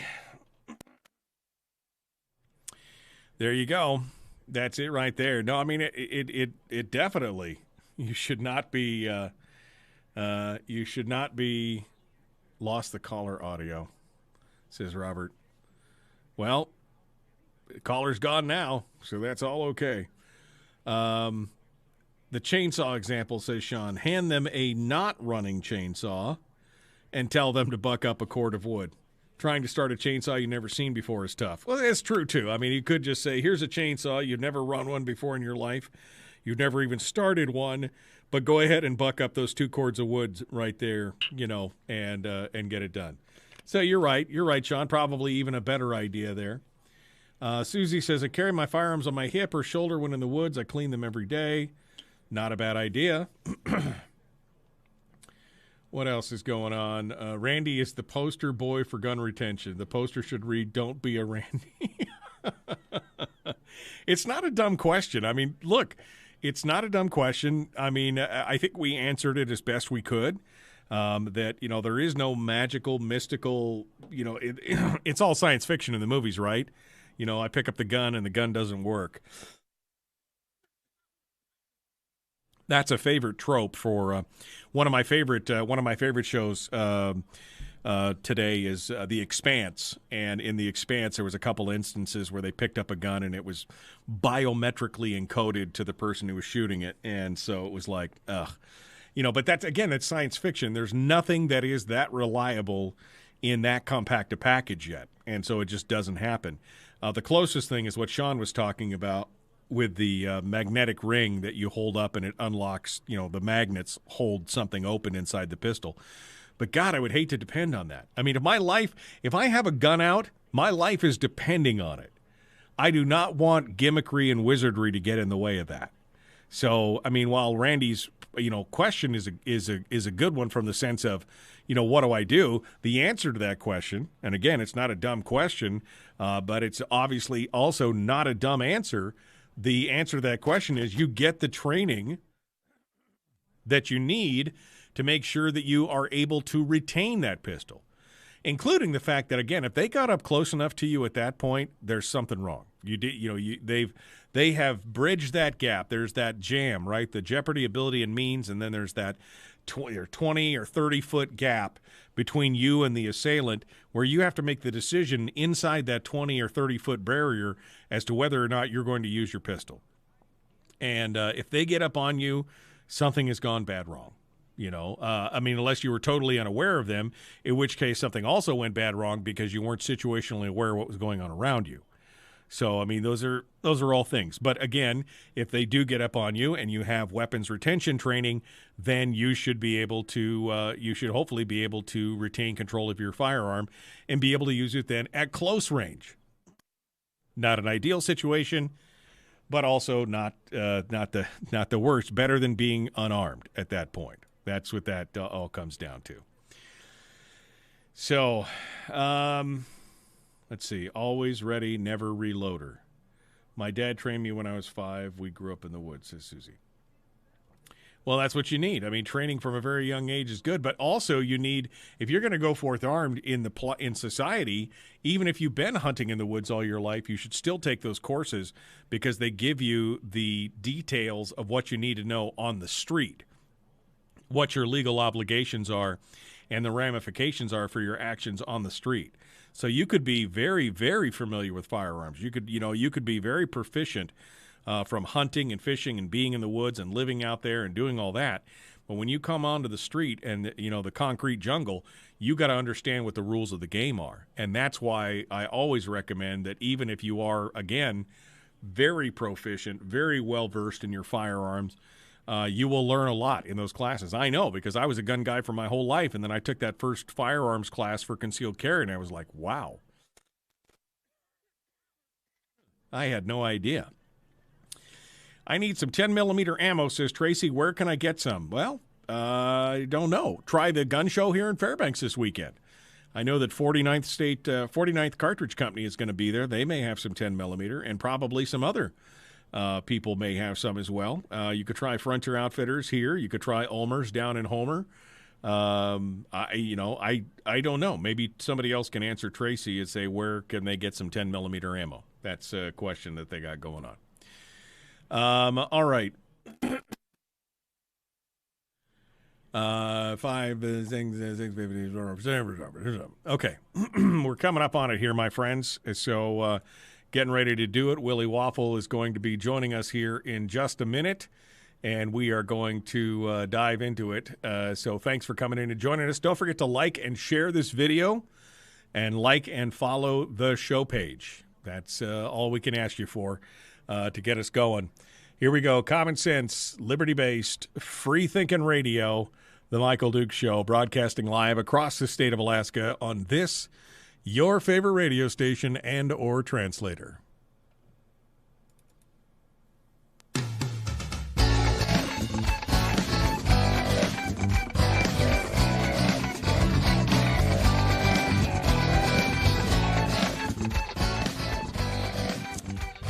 All righty.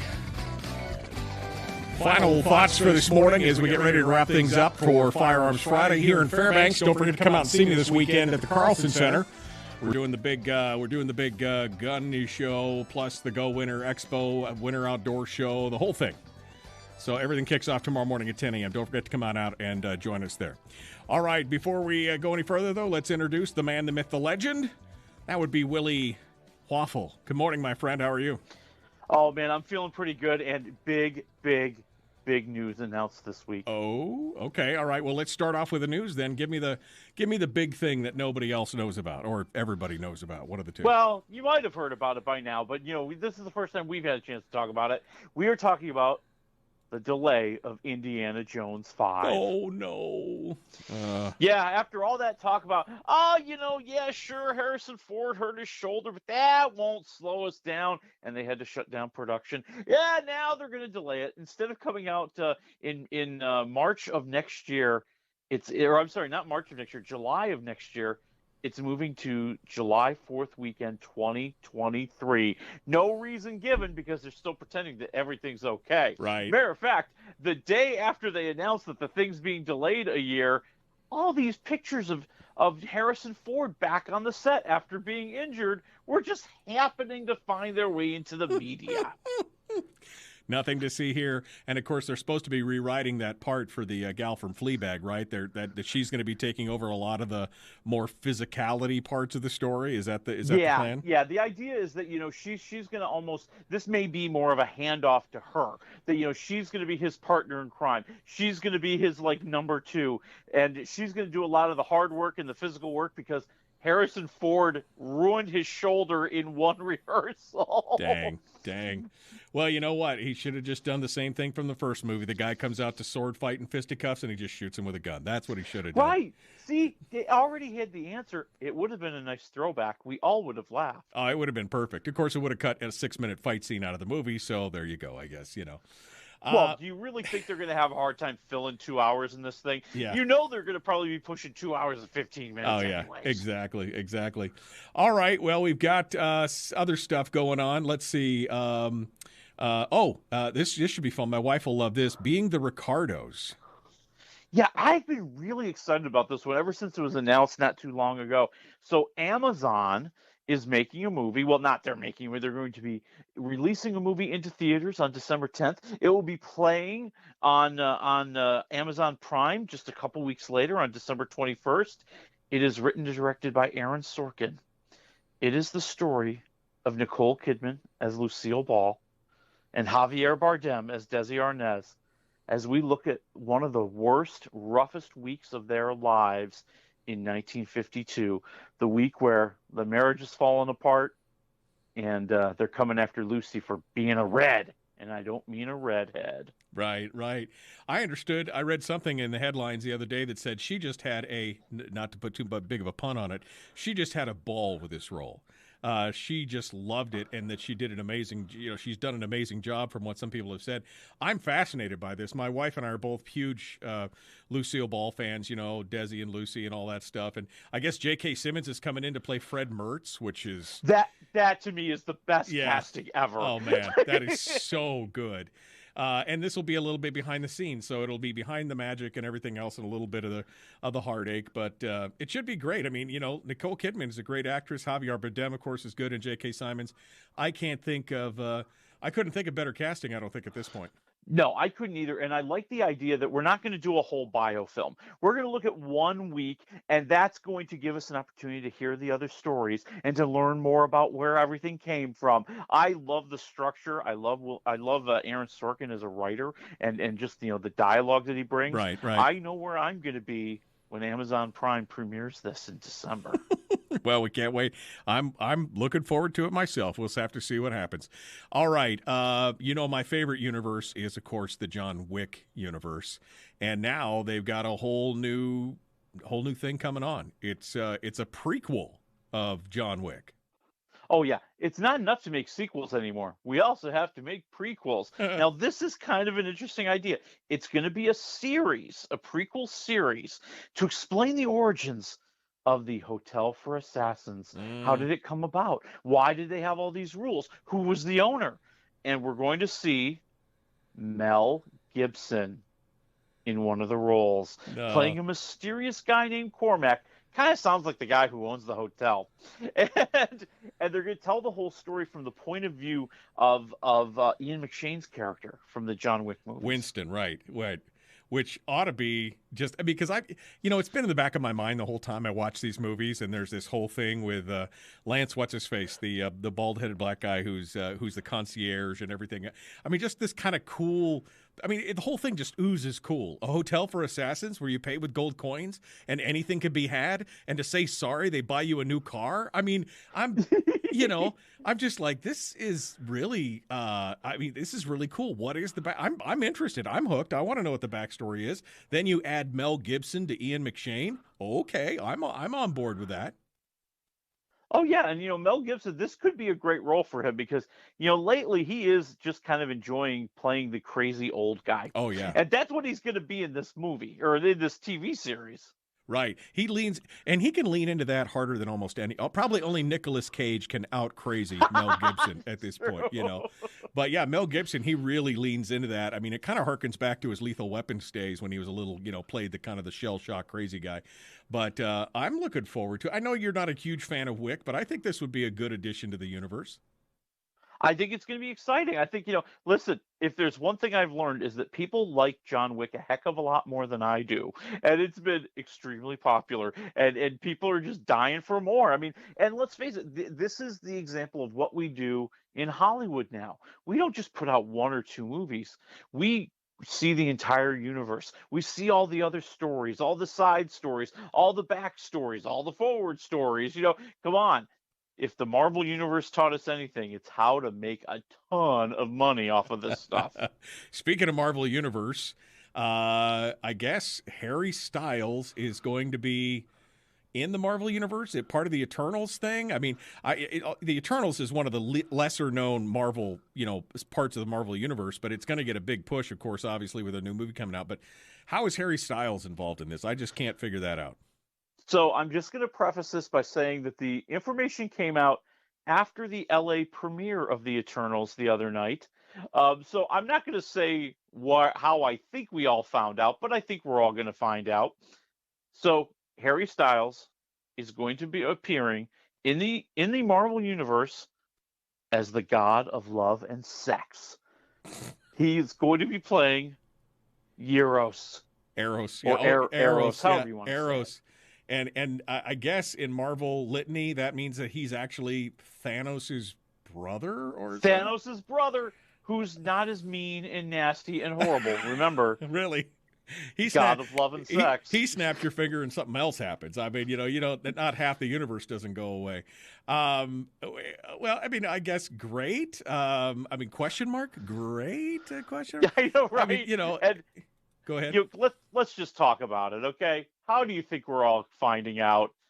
There's probably a scene in the credits. You know what I'm saying? Yeah, it's probably an after scene or something. Yeah, it'll be all great. Although I don't know. I mean, I'll be honest with you. I'm kind of excited about Eternals because it's not a well-known franchise, part of the Marvel Universe, and I'm interested in the way the story plays out. So, and of course, I love me some Kit Harington and the guy who played Robb Stark in Game of Thrones. I can't remember his name right now, but I mean, I love those guys. I think they will be great additions to them, and I'm just waiting for the Marvel Universe to expand. I just love that. I mean, it's one of my favorite things. Everything they touch turns to gold. Yeah. I mean, like, everything is good. Like, they haven't had a stinker. Maybe the first Incredible Hulk, that's even borderline. No. I mean, I would say that on the stinker list, Black Panther ranks up there for me as a stinker. I mean, it was good and it was glorious, but it drug on, and some of the stuff made no sense. But overall, I'd still watch it again. I mean, kind of thing. It wasn't fantastic like everything else has been. So, what are you going to do? All right. I also heard Marvel's pushing back their lineup. Did I hear that right? That they're going to be pushing back stuff that they announced 5 months ago? They're going to be pushing it back another year. Have you heard anything about that? Yeah, there's a lot of juggling going on right now. Basically, everything's getting pushed forward a few months to like half a year. So like Doctor Strange, which was supposed to come out in March, is going to come out in May. That means the Thor sequel that was going to come out in May is going to come out in July. And then Black Panther, which was supposed to come out in July, is going to get pushed all the way to November. And then Captain Marvel, that sequel gets pushed from November 2022 to February 2023. Honestly, I think this is a reflection of we're afraid to put this thing out into theaters while we're still kind of trying to figure out what's going on with COVID. Right. Although they have the types of movies that seem to be doing extremely well since really movie theaters have reopened. Right. Any movie that truly focuses in on a younger demographic, that's a big event picture, is doing very well. Right. The movies that aren't doing well are the ones that kind of skew to older crowds, that skew to the Oscar crowds. That's why The Last Duel tanked. Right, exactly. The Sopranos movie, which I loved, tanked. Right. Well, it'll be interesting to watch. We'll have to see what happens. Okay, we got less than 4 minutes here. I do want to talk about Dune, but I'm going to give, for honorable mismention, Gwyneth Paltrow, who is she's crazy. Okay, this chick is just crazier, and she's nuttier than squirrel poo. Sex, Love, and Goop. She's got a new Netflix series. My wife thinks that she's absolutely crazy as well. What say you? Gwyneth Paltrow is like that woman that from afar you think, why is she single? She seems perfect. She'd be wonderful. I should date her. And then halfway through the first date, you realize, oh dear God, there's a reason she's single. Can I gnaw my own arm off to get away, kind of thing? Yeah. And this Sex, Love, and Goop, which by the way, icky title. Title. No. I don't care if Goop is the name of her like little lifestyle brand and website and all that. You shouldn't be mixing those three words together. No way. No. And she's nutty. She's nutty, that's for sure. And it's so uncomfortable. Everybody talking about how they're gonna, let's just say, get their jollies. Okay. That's enough for me. All right, that's all I wanted to know. Sex, Love, and Goop. No, it's a big all right on that. Finally, Dune. I've been waiting for this. I'm a huge fan of Dune. I love the book. I actually like the David Lynch movie. I've been waiting for this, which is a truer adaptation of it. You went and saw it last night. What do you say? And let me preface this again by saying this is Dune Part 1. Right. It's a 2.5-hour movie. Literally towards the end of the movie, somebody says, and this is only the beginning. I'm like, what do you mean only the beginning? I've been sitting here for 2.5 hours, for God's sakes. Right. Well, I mean, it's Lord of the Rings large. I mean, Dune is a huge book. It's something like 900 pages. It's not a small tome. Oof. And you can tell it is an epic movie in every sense of the word. I mean, it looks amazing. If you want to see a movie that's just shot well and looks like an epic, that looks massive, that has these sweeping views of the desert as basically this royal family has moved onto this planet to take over the harvesting of a very rare element that can do almost everything. But there's essentially taking it from all the poor people who live on this planet, and there's a lot of folks. This is like Game of Thrones, okay? They got a lot of enemies who want to break up this little racket and take advantage of it for themselves. Yeah, no, I've heard it described as Game of Thrones in space by some people. It's not quite that combative, but it is. It's a crazy story. It is amazing. We got about less than a minute here, so I know it's got a sequel because it's only the first half. Did it leave in a good place? How did you feel overall? Give me a -1 to 4 waffle score. I think it's promising. I think it takes a long time to get going. The first hour, I just was dragging, and I just was trying to figure out where's this thing going because I'm getting tired. But, once they start getting into the story, once we start to see what's happening with Timothée Chalamet, I'm going to go 2 waffles for now with a lot of hope for part 2. 2 waffles is all? Ooh, all right. Well, I've been looking forward to it. You said I'll probably rate it higher, which is not unusual. You will. That's not unusual between the two of us. So, I mean, it's okay. Willie Waffle, wafflemovies.com. My friend, thank you so much. Hey, you got it. All right, folks, we're out of time. We got more coming up. Don't forget, we got more coming up on Monday. Don't forget to come see me tomorrow. Have a great day.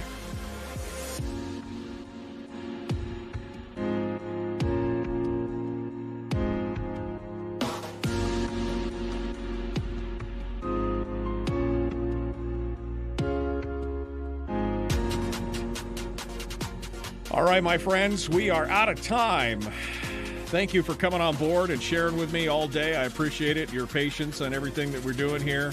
Again, thanks to Willie Waffle for sticking with us. We will see you on Monday. Don't forget to come out and see me at the Carlson Center if you're in the interior this weekend. Have a great, great weekend. Love one another, be kind, and live well. We'll see you later.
We've shed our terrestrial radio skin, and now we are slimy lizard internet people. It's the Michael Duke Show.